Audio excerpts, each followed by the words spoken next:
ካብ ዘበን ዘበን ካብ ዓመት ዓመት ናሰጋገርካ ብብዙሕ ምሕረት ርእሲ እምበር ጭራ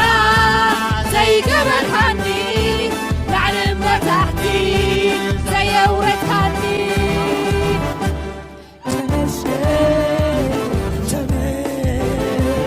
ተመስገን ኢየሱስ ተመስገን ተመስገን